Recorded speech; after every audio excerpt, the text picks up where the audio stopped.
What's going on YouTube? In today's video, I'm going to be going over my most recent tournament games. I'm going to be covering the first two in this video, and then the rest of the week, I'm going to be covering the rest. I'm switching my upload schedule to Monday, Wednesday, and Friday. I think that's going to make it very easy for me to stay consistent. And yeah, I hope y'all guys enjoy. So, this game, my opponent started off with e4. And I went e6, playing into the French, which is what I've been studying, and automatically I'm better by move 2. Bishop c4 here is a horrendous move. It just lets me gain the center. And I kind of felt that I must be playing not the strongest player. Again, this check just helps me develop. And then striking at the center, if I was to take this pawn, would be really bad because it just helps him to activate his pieces. But after I push, which is what I did in the game, his bishop is just locked out.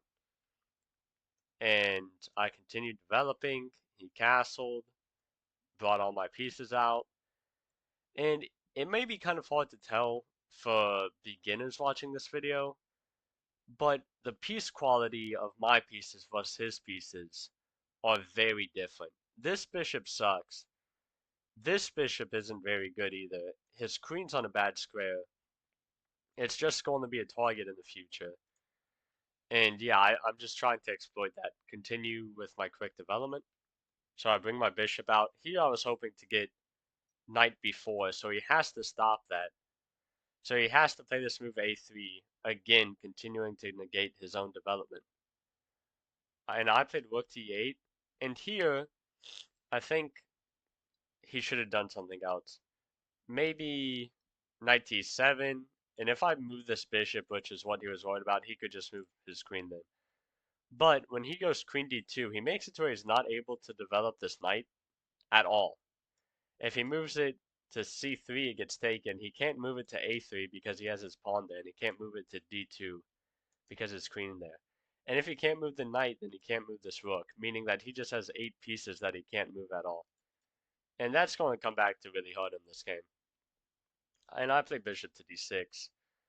And it looks a little bit crazy to allow this pin, but I had to find some way to make forward progress, and this seemed like truly the only way. The other option I thought was knight to g4, but I figured that after something like this, and let's say rook to e8, I thought that we were trading too many pieces. Uh, my knight can go back, but he can just take, I take, and I don't know. Something about this looked a little bit wishy-washy, and I thought that there was better.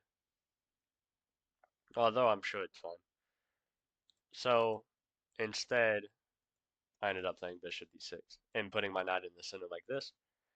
He took and I took back with the bishop. Here he played another move that I didn't think was very sound. You have to play something like rook to e8 here.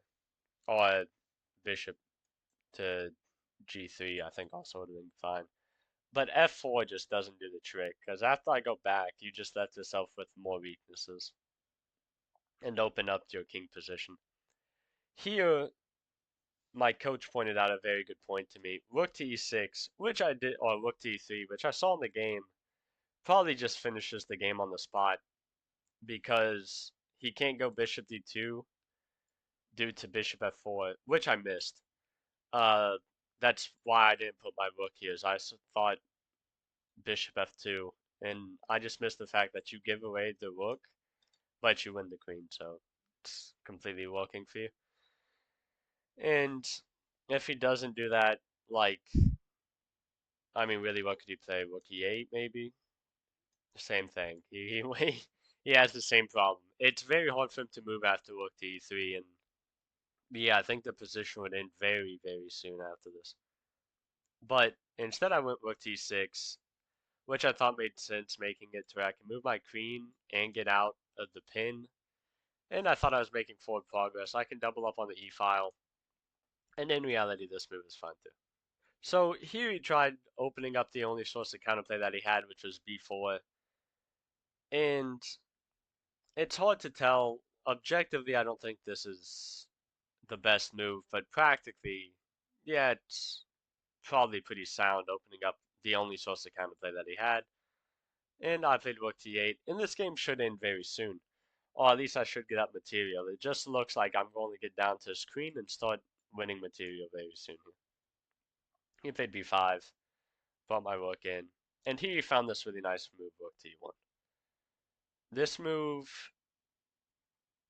instantly loses material, but makes it to where it's not super easy for me to win the game. Like, it almost may have been better for me not to even instantly win the material. But here I took the queen, of course. I took. And after he plays knight to d2, I pinned the two pieces. And I'm actually not quite winning a piece here. Instead, he can guard. I take the pawn. He guards with the bishop.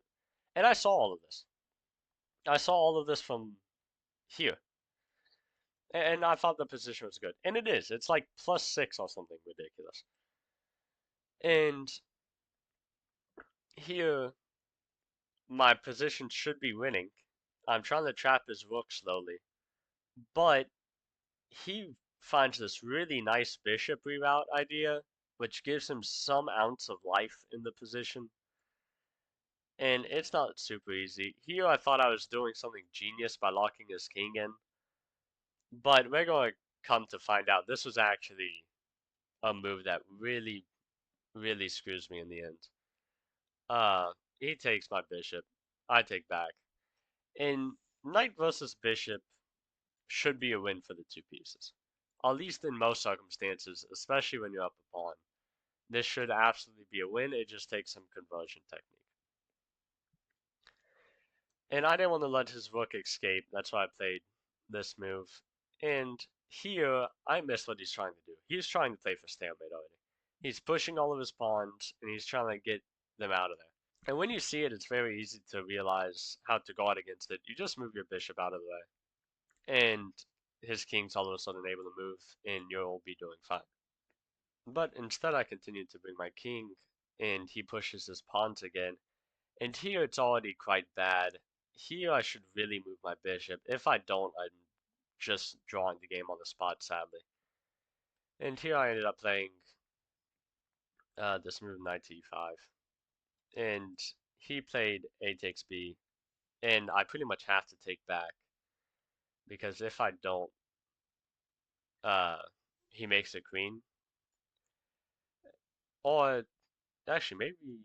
Yeah, he does. I can go back here, but then he would just take the pawn. So I pretty much had to take back, or it makes a queen. And here he played this brilliant move, rook takes e5, which I actually saw over the board. I realized that I had already messed up, and yeah, this was a very disappointing start to the tournament. But let's see how I end up recovering. If I do recover, maybe I just don't. So this is game two, and here I'm starting off with the right pieces. And I was crushed after the first game, and I knew I couldn't make another draw because it would pretty much ruin the tournament for me and any winning chances that I had. So I knew I pretty much had to play this game for a win, and he helps me out by playing the Sicilian, and this makes it where we're going to have a dynamic fighting game. He replays this move e5, which I don't think is the most accurate, but it's not like losing by any means. And I play the preparation that I have, which is this idea that you want to take the knight with the bishop, and then get a stronghold on d5. And this was great. This is where my preparation ended. And yeah, I was very happy with my position up to this point. Here I did start to play it slightly wrong. After he played d6, I got way too fancy here. Here I could have just gone like c3.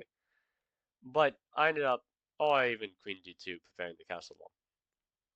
But here I actually took his other knight. And this made no sense, because the whole game I was walking to get this nice outpost on d5, and all of a sudden I just give it up for nothing. Like, it really doesn't make sense. I thought I had prospects of a kingside attack here, but I really overestimated my chances. Part of me also, it was a match thing. I really wanted an imbalanced game, so much so that I knew the two bishops were probably better for him. I just couldn't, like, the idea of a draw in my mind sounded so bad after the first game, I really tried fighting against it. So Here he played d5. And the dynamics in this position is he has the entire center. He has the two bishops. He's undoubtedly just better. Like, no questions about it. And I just kind of have to sit here and wait. Here I played this nice move, b3. And b3 guards against moves like c5, rook to b1. It's just, in general, a very good move in these sort of structures. He played bishop e6. He's playing the game very well. And I castled. This guy's like 1600, I believe, uh, online, 1700 online. So he's not a bad player by any means. He ended up going rook to b8. Here I went rook to b1. This may be unnecessary, but I was trying to guard against c4. Uh, and I would just match him on the open file with rook to b1. Here I also could have gone king to h1. But yeah, here he went queen a5, and now I go king h1. Queen a5 is a very standard move, and it's attacking my pawn, but he can't really take it, because if he does, I go back with my rook. And even if by some miracle he's not getting trapped here, I can just win my pawn back. So instead of that, he went rook f to d8, which looks very scary because he's now threatening to take when I couldn't take back because he would win my queen. So I played knight to g3. Knight to g3 comes with multiple ideas. It also comes with the idea of planting a knight on the f5 square. And he never really wants to push in this position because I can also get my knight to c4. And here he went bishop h4 with the idea of taking and then setting up that same tactic. But I think this was really the start of the downfall of this game for him. Up to here, he played pretty much perfectly, but this was really a questionable decision, allowing me to opt into f5 and attack his bishop. Here he took, and already he doesn't have the bishop here anymore, so his position has to be worse than what it was a couple moves ago. And he moves his bishop again, and now I find this incredibly nice move, f4. This move was a pure calculation move, and the idea is that let's say he takes f4, well here I would push e5, and if he takes again, so now he's won 2 pawns, I would check him, he would move his king, and I would take on c6, attacking his queen, both rooks, and the bishop in this position is totally winning. And this was very nice. When I saw this, I pretty much knew f4 had to work. The only other thing left to check was what if he took on e5, e4, and here I realized I'd take, and I would have the same tactic again if he took the pawn, which is why in this position he actually just moved the bishop. And I went queen to g4, and now my kingside attack is totally busting through. And let's say he plays h6, which looks very natural. Uh-oh, you went to h4, and you're either losing a piece or getting mated. Which is why instead he went queen to d2, but this doesn't work either after rook to d1. He takes on c2, I take on g5, he plays g6. I check him with the knight, and I do the fastest checkmate possible with rook takes, king h8, queen f6, checkmate. Yeah, overall, I thought these first 2 games I played well, aside from missing the stalemate idea. And yeah, I really hope you guys like these games.